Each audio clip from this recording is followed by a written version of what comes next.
It all started about 3 years ago. Julie and I had been married for 17 years. We lived in 2 different countries, 6 different states, and about 15 different homes. We've been doing full-time ministry since the time we were married, and we were feeling that it was about time that we started settling down a little bit. We wanted our own place. We wanted our own debt-free place. I think what we really wanted was that sense of peace and security that comes from owning your own place. The problem was, at the time we were living in Indonesia, and Indonesia does not allow foreigners to own property there. And so we really couldn't fulfill our dream of owning our own place. And we were also dedicated to the mission that we were sent there to do, and we couldn't just pack up and leave and come back to the States to buy our own place. We didn't feel bad about that. We just had this yearning in us to settle down and have that peace of mind. Well, it was about a year later when our work in Indonesia was starting to wrap up. And we started to think, this may be the time that we're going to be able to buy our own place. We'd been listening to a book series from James Wesley Rawls called The Patriot. Or maybe it was called Patriots. It was called Patriots. It was a series of books about the end of the world, the collapse of society, and economic crisis and all of that prepper kind of stuff, which I'm kind of into. But in that book, he talked a lot about North Idaho and about the benefits of living here. And we were kind of drawn to North Idaho. That's one of the places that we thought we might like to settle down. Really anywhere within the American Redoubt, but North Idaho kind of had a special calling for us. And so when it was finally time for us to return to the States, I had organized a job in Tennessee at Freed-Hardeman University. I was going to be teaching there for 1 year. They called the position the missionary in residence. But after that year, we were going to be free to move and to live and to work wherever we wanted to. The problem was we didn't know where we were going to live. And so when it was time for us to come back, we got on the plane, we came back to the States, and we got our car, which was at my parents' house. And we drove up here to North Idaho. We didn't have anywhere to stay. We got a campsite at a nearby lake and got on the phone and started looking at real estate listings. But the real estate listings on the internet, they're not the complete picture, right? They're not everything, they're not the good stuff. And so we contacted a local realtor, and he was a realtor that specialized in off-grid property, permaculture, homesteading, and things like that.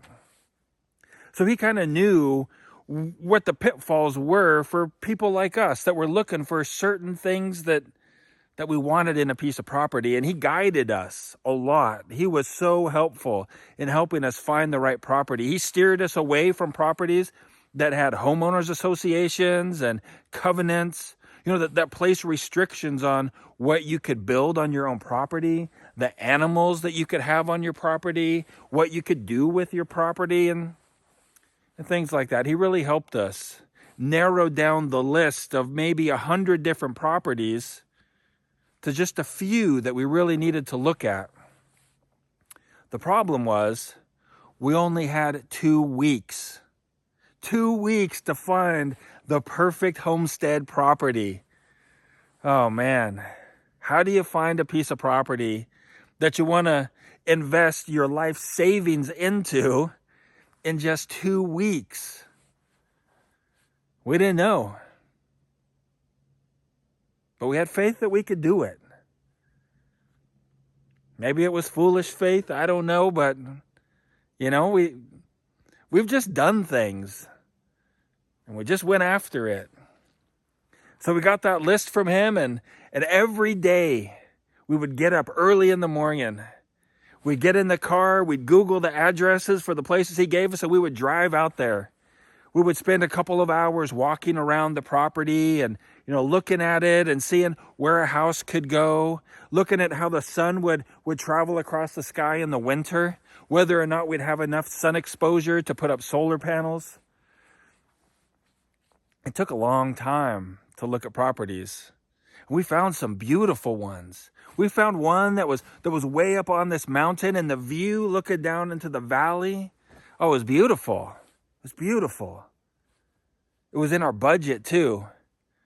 The problem was it was late spring, so the road was clear.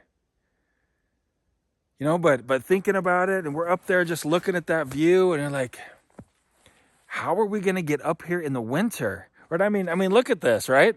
This is a light winter. There's no way that we would have been able to get to our property in the middle of winter. So we checked that one off of the list. We looked at another one. It was beautiful as well, but in a different way. It had this creek that ran through it with beaver ponds in it. I mean, you could go fishing there. It was kind of a little bit weird, though. It was divided into 3 parts by roads, and the more that we thought about it, the more we thought, how are you going to put a septic system here? Because there's some rules that you have to follow, and septic systems are one of them. We put an offer in on it before we had thought of that, and we're glad that they rejected our offer, because it wouldn't have worked out very good for us, even though it was beautiful. We kept looking and we kept looking, and the days they just kept ticking on by, and we're getting closer to that 2-week deadline. And the problem is that, if we didn't find a place to buy, then we were gonna go to Tennessee. We were already committed for a year in Tennessee. We would have been set back a whole year, not knowing where we were gonna go or what we were gonna do. We were getting a little bit disheartened. One morning, we got up at our campsite, and I opened up my phone, and I started scrolling through the realtor apps, and I saw this property that was on there, brand new. Called the realtor, and I said, "Hey, can you check out this property? Does it have any covenants or homeowners associations on it?" He's like, "I don't even know what property you're talking about." He looked on there, he's like, "Oh yeah, it's brand new." He looked at it, no, there's nothing. It's open. All right, we're going out to look at it. So we came out here and we looked at it. We walked all around the property, and it looked good. It looked like something that we could turn into a good homestead. It didn't have everything that we wanted, but we didn't need to have everything. We just needed a good place that we could call home. So we called the realtor and we put an offer in on the property. It was within our budget. It has good solar exposure. It's got a ton of trees for firewood. There's a contingency though, right? I mean, there's some things that are really important. One of them is septic systems. If you can't put a standard septic system in on a place, it's gonna be so expensive to put an engineered system on it.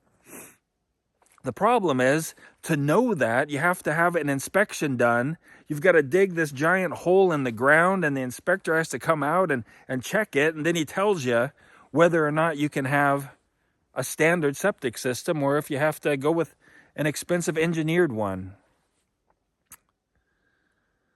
The problem is, we only had 1 day left by this time.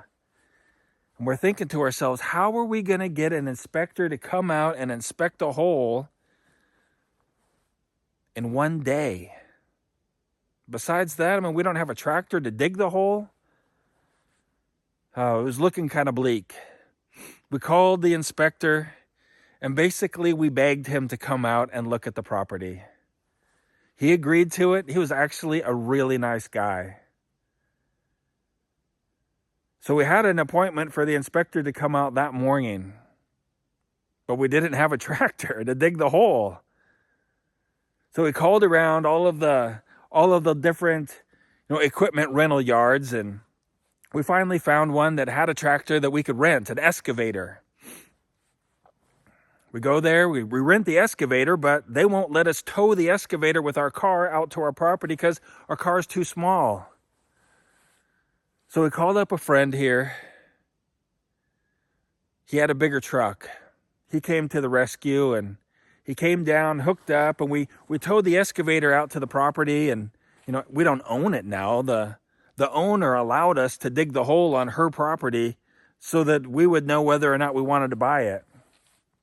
And no sooner than we started digging a hole, the inspector pulls up to inspect it. It was great timing. So we get that hole dug, and he climbs down in that hole, and he's like grabbing the dirt, and he's like feeling it with his hands. I think he was feeling it for clay. But it turns out, he says, you can have a standard septic system here. We're like, yes. We're talking hours left, right, before we have to leave. I mean, less than 24 hours before we're leaving town and not being able to come back for a year. So we call up the realtor. We put an offer in on the place that's like, for sure, this is it. Yes, we'll take it. We go down to the title company. We sign the papers. We give them our money. And the next morning, we left town. Not knowing for sure, that we had a piece of property. Wasn't but a short time later, maybe a couple weeks, we get news that the property had closed and that the deed was in the mail. Oh, we owned our own 7-acre piece of raw land in North Idaho. Our own little piece of forest. I mean, there was nothing here. I mean, it was trees and bushes, and that was it. But we felt so like at peace and at ease knowing that we had our own piece of land completely paid for, debt-free. And we could live here if we had to. Not really if we had to. We already wanted to, but you know what I mean? I mean, there was nothing here, but we could chop down trees and make a shelter if we had to. Oh, it was nice. It was a nice feeling. And that's where one story ends and another great adventure begins. If you'd like to know how the rest of the story ends, well, hit that subscribe button. Come along with us because we're anxious to find out how it ends as well.